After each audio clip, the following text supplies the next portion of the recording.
Israel ने फिलिस्तीनी चरमपंथी संगठन हमास के खिलाफ जंग छेड़ दी है। हमास के हमलों के जवाब में इजरायली प्रधानमंत्री बेंजामिन नेतन्याहू ने इमरजेंसी मीटिंग बुलाई और कैबिनेट से बातचीत के बाद ऑपरेशन स्वॉर्ड ऑफ आयरन का ऐलान कर दिया। देशवासियों के नाम संबोधन में उन्होंने कहा, इजराइल के नागरिकों, हम जंग में हैं, किसी ऑपरेशन या सैन्य कार्रवाई में नहीं, बल्कि युद्ध में हैं। आज की सुबह हमास ने इजराइल और हमारे नागरिकों पर जानलेवा हमला किया, जिसके जवाब में हमने operation sword of iron launch किया है।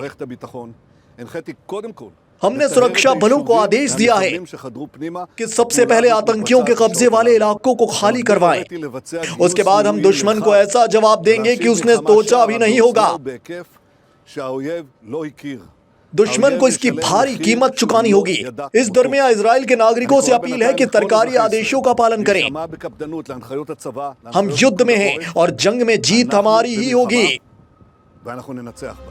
बता दें कि हमास की तरफ से जबरदस्त हमले किए गए, जिनमें कई लोगों के मारे जाने की खबर है। हमलों में एक फिलिस्तीनी जर्नलिस्ट भी मारा गया है। वहीं 300 से ज्यादा लोग घायल बताए जा रहे हैं। हमास के आतंकी इजराइल के पश्चिमी इलाकों में घुस गए हैं और खबर है कि इजरायली नागरिकों को बंधक बनाकर ले गए हैं। हमलों की शुरुआत स्थानीय समय के मुताबिक करीब 8 बजे हुई, जब राजधानी तेल अवीव, स्देरोत, अश्कलोन समेत 7 शहरों में भीषण रॉकेट दागे गए। मीडिया रिपोर्ट कहती है कि इजराइल के 7 शहरों पर 5000 से ज्यादा रॉकेट दागे गए, जिसमें रिहायशी इलाकों को निशाना बनाया गया।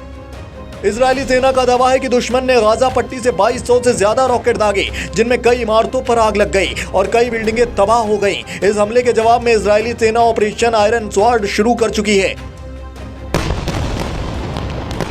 और जवाबी कार्रवाई में हमास के ठिकानों पर भीषण हमले कर रही है। इजरायली सेना प्रमुख का कहना है कि उनकी सेना पूरी तरह तैयार है। सैनिकों के लिए पहले ही रेडीनेस फॉर वॉर अलर्ट जारी किया गया था। वहीं चरमपंथी संगठन हमास के सैन्य कमांडर मोहम्मद दीफ ने सोशल मीडिया पर बयान जारी किया है।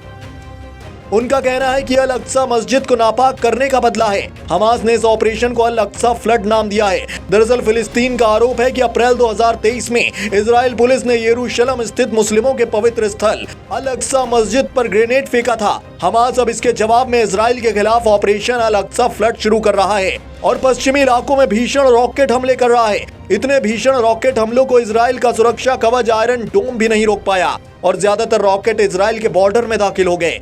इजरायली समाचार एजेंसी कहती है कि हमास ने इजरायली रक्षा बल यानी IDF के सैनिकों को भी बंधक बना लिया, जिनके साथ बर्बरता किए जाने की तस्वीरें सामने आई हैं। साथ ही फिलिस्तीनी चरमपंथियों के हमले के बाद कई लोगों को इसका जश्न भी मनाते देखा गया। वीडियो के आखिर में आपको बताएं कि हमास और इजराइल के बीच विवाद क्या है, क्यों ये विवाद कई दशक बीत जाने के बाद भी सुलझ नहीं रहा, इस विवाद में क्यों बार बार गाजा पट्टी का नाम आता है। तो आपको बता दें कि गाजा पट्टी एक छोटा सा इलाका है जिस पर फिलिस्तीन दावा करता है। ये मिस्र और इजराइल के बीच भूमध्य सागरीय तट पर स्थित है। यहाँ की 90% से ज्यादा आबादी मुस्लिम है, जो फिलिस्तीनों की तरह ही अरबी बोलते हैं। लेकिन इस पर चरमपंथी संगठन हमास का कब्जा है, जिसे इजराइल आतंकी संगठन मानता है। इतिहास के पन्ने पलटेंगे तो पाएंगे कि फिलिस्तीन के शहर यरूशलेम के नजदीक इजरायली नागरिक आकर बसे और धीरे धीरे वहीं के होकर रह गए। विवाद तब शुरू हुआ जब इजराइल ने खुद को एक स्वतंत्र देश घोषित कर दिया, जिस पर फिलिस्तीन समेत कई दूसरे मुल्कों ने ऐतराज जताया।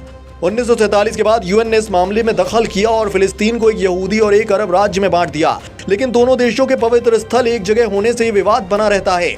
इजराइल और फिलिस्तीन के बीच कई बार भीषण जंग हुई है, जिसमें फिलिस्तीन हारा है और अपना इलाका गंवा बैठा है। उधर गाजा पट्टी का स्पष्ट रूप से बंटवारा न होने पर यह इलाका भी दोनों देशों के बीच तनाव की वजह बना हुआ है। गाजा पट्टी हमास जैसे तमाम चरमपंथी संगठनों का गढ़ है, जिसे कई मुस्लिम देश चोरी छिपे फंडिंग और हथियार देते हैं। हमास के पास भारी मात्रा में हथियार और लड़ाकों की फौज है, जिसके दम पर यह इजराइल पर जब तब हमले करता रहता है।